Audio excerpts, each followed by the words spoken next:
This thing is happening. Yeah. All right. This is Mike Fest. Yeah. It's an evening of improv, poetry, dance. Dance will go something like this. Dance. Or something. Dance break. Yeah, that's right. There's gonna be some dance. And some one-person, like stand-up comedy, character, comedic, or storytelling stuff. It's a grab bag of things in improv. So welcome. Thank you for coming. This is all about bringing people that I know and care about, friends and such, and friends of friends to come and celebrate this sort of thing that is my reflecting on my life. I'm 40 now. I thought about this. This is a speech I really planned. I just turned 40, and that's and hey, there's people. All right, good. Ignore the amp. And so this is the show. Thank you for coming. To kick us off, I'm bringing. Put your hands together. Is that how it goes? Yeah. Put your hands together. Please get the stage. Grab bag, a flash fiction grab bag, a grab snackle. Grab snackle of flash fiction. It's supposed to sound really professional because she's really good and I just boomed it. All right, Lisa Martinovich.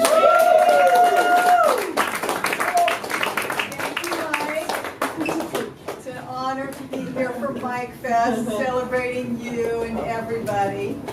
I do flash fiction, which is just really short fiction, and also what's called auto flash, which is autobiographical flash.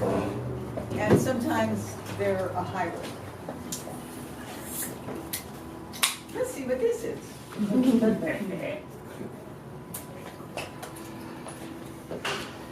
I recently learned that I have bad taste in music. Have you ever heard of progressive rock? Yeah. The term flitted across my radar over the years and I never bothered to investigate. Then came a vicious takedown in the Atlantic in which progressive rock was dismissed as the most reviled musical genre of all time. Intrigued, I read on. Imagine my horror to discover that this pustule on the history of pop culture was the soundtrack to my senior year in high school. In my defense, I spent that year in London, the synthesizer-crazed epicenter of prog rock. My boyfriend, Angus, was a connoisseur. With no regard to my reputation, he turned me on to Emerson, Lake and Palmer, Wishbone Ash, Uriah Heep. This was music for boys by boys. Bonzo Dog Band. Epic battles on the Salisbury Plain, misty mountain kingdoms, weaponized armadillos. But I was one of the boys, so I liked it. Also, in my defense, we were always stoned. London in 1972 boasted a United Nations of hashish. Moroccan 00, Red Leb, Afghan Black, Nepalese Fingers. We'd smoke from a chill I got in Marrakesh. Marathon sessions that lasted for hours. Of course we loved Pink Floyd's Careful with That Axe, Eugene. We would have found the meaning of life in Mary Had a Little Lamb. My secret crush was King Crimson. In a bid to tap the Cro-Magnon market, the band released an album with no lyrics, only grunts. So daring! Decades later, I was recommended to a boy in the high school where I was substitute teaching. I demonstrated said grunting to the confused lad in a naked yet feeble attempt to flaunt what I believed was my eternal hipness. As neither of us were stoned, my startling rendition left him unconvinced. Maybe I should have stuck with Jethro Tull. What's not to love about a band whose frontman played a flute, sported orange tights in concert, and made bold lyrical choices? Snot is running down his nose, greasy fingers smearing shabby clothes. Hey up, Walong! Evocative, no? In my defense, this was an era when I wore a purple velvet cape to school. I was in good company. Rick Wakeman, flamboyant keyboardist for Yes, commanded the stage in majestic floor-length capes of silver chainmail and studded gold lame. But I'd never seen Yes in concert, so I didn't know that capes were trending. Not to brag, but I came up with the cape on my own. Here's a photo of me at Heathrow Airport in 1973, replete with platform shoes, bell-bottoms, a glitter-encrusted moon and stars top, and of course, the aforementioned cape. Totally in sync with the times. I bring all this up in a naked yet feeble attempt to justify my sartorial choices and, by extension, my bad taste in music. I will not repent. I have to be a warrior, a slave I couldn't be, soldier and a conqueror, dying to be free! Anybody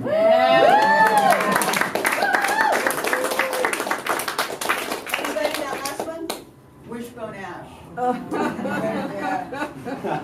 yeah. Hold the flame. Keep the flame burning.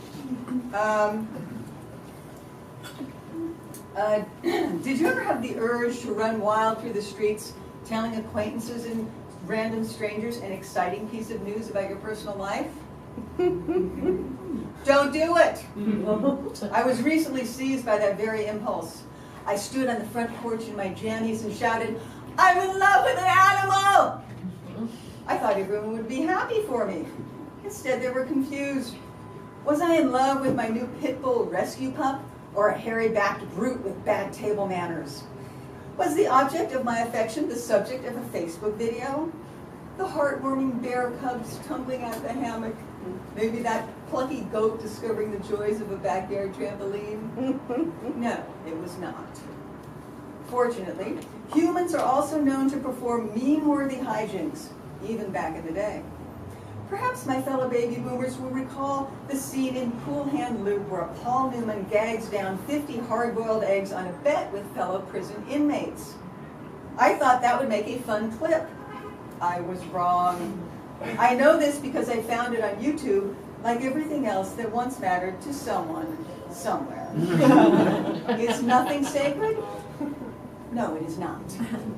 Turns out all that egg eating takes too long for today's attention span to swallow.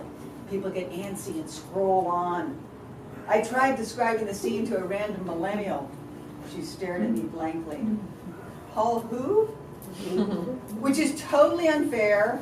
As a baby boomer, I'm expected to be conversant in concepts like ghosting and swipe left, to know the difference between fapping and fubbing.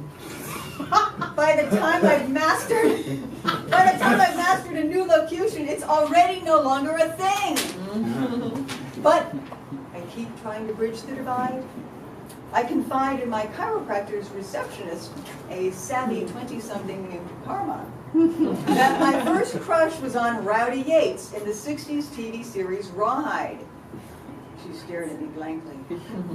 Clint Eastwood's breakout role, duh! She squints. She's heard the name somewhere. I even remember the theme song. Would you like to hear me sing it? Karma shakes her head sadly.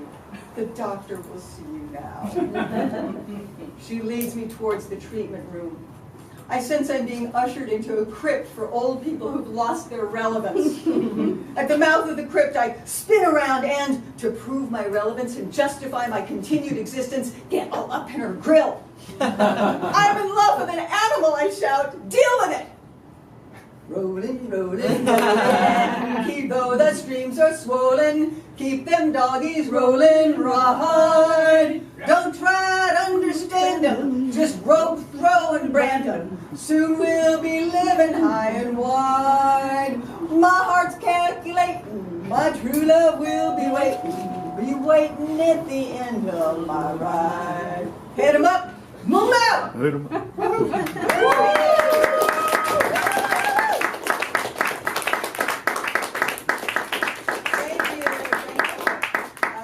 I do one more piece about the same length, and I'm trying to decide how hardcore I should get. As hard as hardcore is All hard. the way. Hardcore. Yeah. Hard to the core. Okay. Hard. Do we want dating in the 70s or the geometry of a three-way? Isn't that the same thing? Both.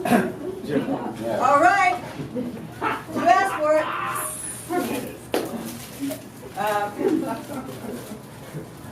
I've never been a fan of monogamy, and certainly wasn't during my college years, not with an endless supply of virile young men to sample.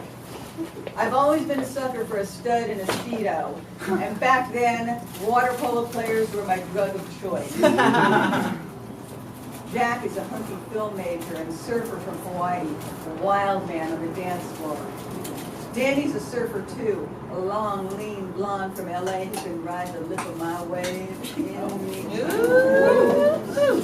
We all party together and I take turns bringing one or the other home to play. One night after a liquor store run, they stick around for a deep dive into the whiskey. Despite the lubrication, they're hesitant, talking all the while about leaving. There's a live wire of ungrounded lust whipping around the living room and everybody's afraid to touch it. I roll some good sense demeanor. We're nice and high now, teasing each other on the delicious edge of possibility. I'm dying to fuck, but if I choose between them, somebody's going home with a ruptured ego. No, tonight it's all or nothing. And I want it all. A plan is taking shape in my mind. I know that straight men will walk over hot coals to have a menage a trois as long as un and deux have vaginas. But the idea of being in flagrante delicto in the company of another dick, as Jack once put it, you don't drink the water another man is standing in. Oh, please! After a lifetime of towel snapping and locker rooms full of naked men, surely they can get over themselves. So I float the idea, feeling them out, no takers. I sweeten the pot with the last of my Peruvian flake. But internalized homophobia is a powerful thing and nobody's ready to drop trow. At 4:30 in the morning they tell me they really have to split and are actually out the door. Nevertheless, I persist. Woo! Come on, I coax. Come back in and just think about it. Danny cracks first. He throws his hat onto the floor. Damn it, I can't leave. No way is Jack going to be the odd man out, so I've got them where I want them. I break out my ace in the hole, my signature song, and join Nick for the big finish. I'll satisfy your every need, and now I know you will satisfy me. Oh, my. Let's spend the night together. Now I need you more than ever. Let's spend the night together now. Wow. With that, I rest my case.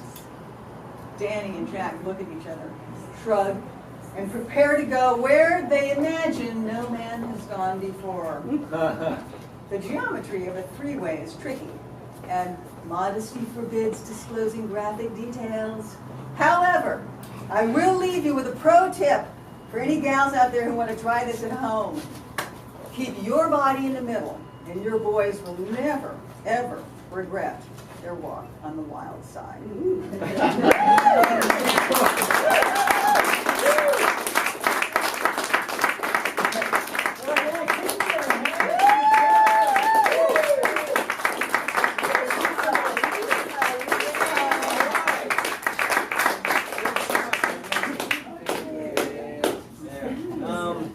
So now we're going to be bringing to the stage CardiffGiants, which is me and Chad Stockdale.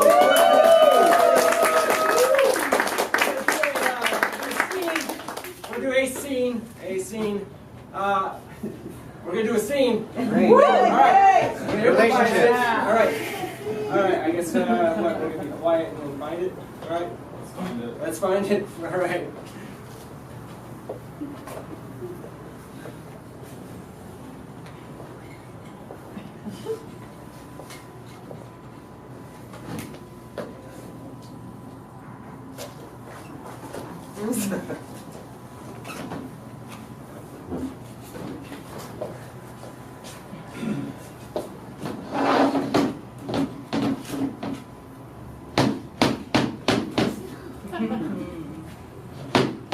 Daddy, I've been thinking about it, and I want to open a pet shop.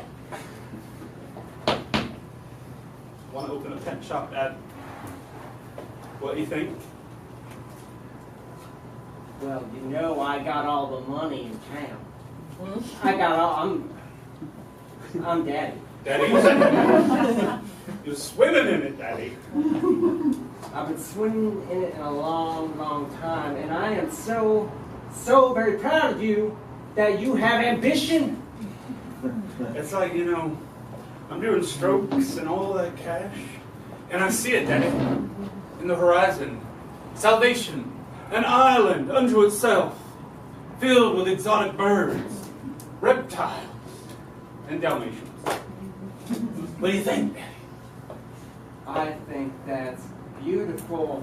It sounds like a resort hotel that people are going to want to come and connect with their animalness. You know what I mean? People are disconnected from their animalness. And I think you can go ahead and bring them to your island and make them feral. Huh. So you want to incorporate the human species into the mix? There's a phrase that I learned in college. And it was non-human animal. Non-human being the operative coupling of words. Non-human.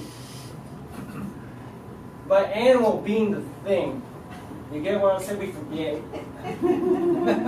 We forget so much about what it means to be human. I guess so. I guess maybe I've just been trying to bury all my feelings, all my repressed emotions. Don't you do that. I mean, if you want to eat whatever it is, you want to eat, be it flesh or anything that grows on planet Earth, that is what you are here for. I just think of those boa constrictors, Daddy, and how they live on a diet of nothing but hamsters and small rabbits, and think, that could be me. Dream big. Stanley, dream big. There is no limit to your imagination. That's right. That's right. Take wing and fly. I see a field mouse. Eat it. There you go. And how is that, huh? How does that make you feel? Need some tapatio. Oh, you want it spicy. Oh boy. Oh boy. A lot of fur, Daddy.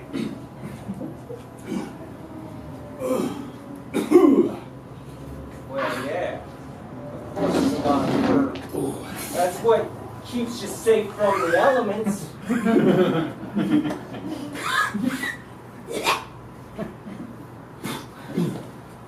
You alright? Yeah. That bugger. Well, I think we did wrong, your mother and myself. I think we should have pushed you outside sooner. And maybe you would have learned something about what it is to know fear. You know that visceral animal fear that you can feel when you know it's life or death? You know that? You know that fear? I'm a little scared right now. Are you? You're a little scared because I'm not seeing it. I'm not seeing it. I'm not seeing that fear.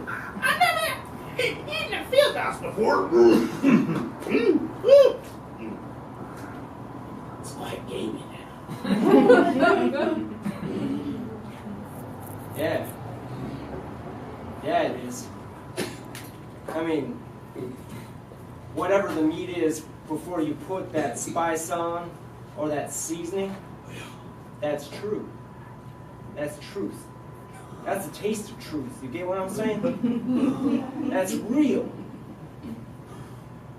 And if you're not ready for it, it will kill you. Yeah? Yeah? I think Daddy, we should go to the hospital. I don't know. I think I raised you soft. I think I raised you soft, boy. Hospital. Hospital. The field mouse is just not really agreeing with me, Daddy.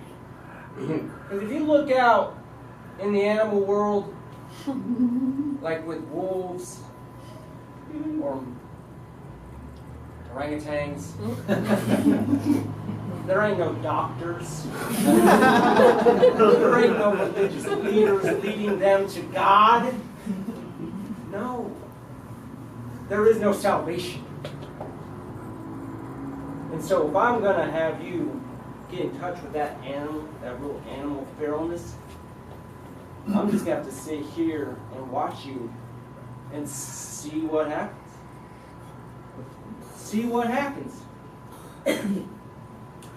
There are no doctors anymore, boy.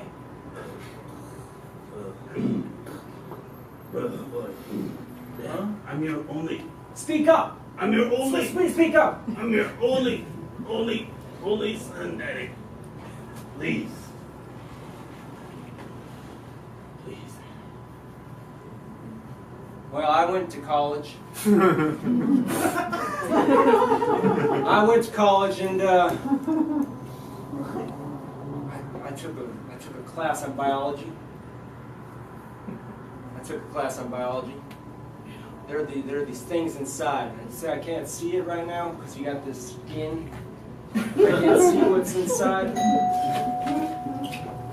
But there's this thing called science which it warrants us as a species to cut the other person open to see what's inside.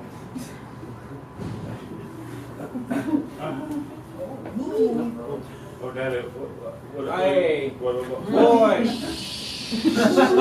it's all right. It's all right. Now this might be where you become a man. I'll tell you, there's this thing where you grow, and there's puberty, and there's growing hair, and you got no hair. You're hairless. You've been hairless this whole time, and I don't know what it is. Why you have no hair, I don't understand. But I can't see that you've ever become a man. I can't see it. So I'm gonna have to investigate. I wanted so much to have that pet shop. You and me, little hedgehogs, raising them together, maybe in the farm. You and me. Me and you. You and me too. Me and you. I hear you. I hear you. I don't know about knifing you now. I'm feeling this other thing that happens, which is, I don't know, you got me. I care for you now. I didn't know you wanted to do this together, boy. Yeah. I do, Dad. Yeah. I do. Let's make this happen, Dad. All right, we'll make it happen. Yeah. Let's make it a reality. All right. So you don't die on me. All right, you don't die on me. Because you can't do that now. Because we got promise. We got this thing to look forward to. Right. Yeah? Not going anywhere, Daddy. All right. Nowhere. It would help if maybe There call you an go. ambulance. There you go. Go ahead and open that bag up. All right. There's your cash. That's your startup money for your business. Wow. Our business. Look at this. That's right. Our business. Oh, wow. Golly. I didn't know you was hoarding this much dough. Wow. It's not hoarding when you're saving. I was saving for a future that I saw in you. I believed in you this whole time. That's great. Yeah. You love me. I love you. You love me. I love you. I love you. You're a little shaky. You're shaky. I must confess, the lights are growing a little dim. Right. I imagine that's just the. No, it's abundance. it's electricity, man. The electricity's going out here. You know, I've been meaning for us to get off the grid because I think we need to really just up the stakes on the harshness of the land. You know what I'm saying? You know, been paying the utility bill? I have not been. No, that's the money there. I got the money in the bag there. I've been saving that money for you to start your business. And I'm so proud. Our business. That's beautiful. Yeah. I like fur coats. I'm thinking we could raise those animals and shave them and make fur coats on the side. We could. Oh, golly, Daddy. My man, I confess, didn't go there. I was thinking about all the God's heavenly creatures. Daddy, I think you have anger issues. No, I'm at peace with that nigga. All right.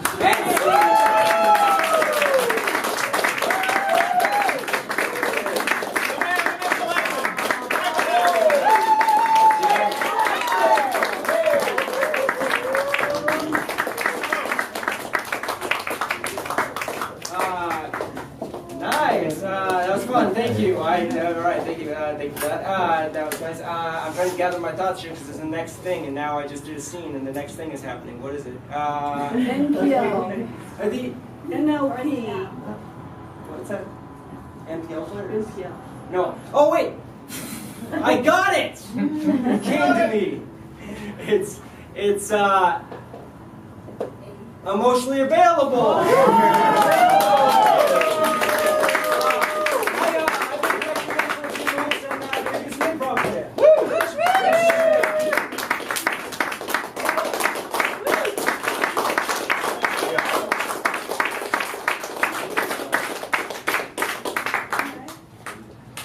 Hello, everybody. Welcome to Mike Fest. Mike We're going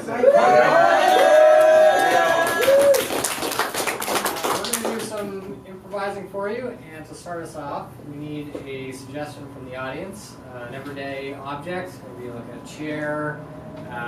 Nail clipper. An iron. Or a corkscrew. Where do you? Just You got a plant.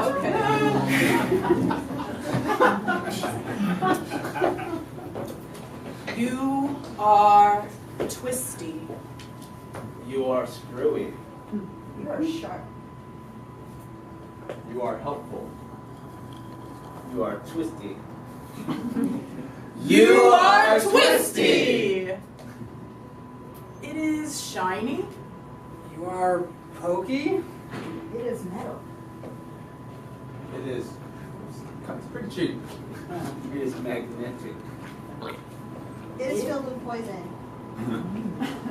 It is filled with poison. Thou art mind-boggling. Thou art the start to a good night. Thou art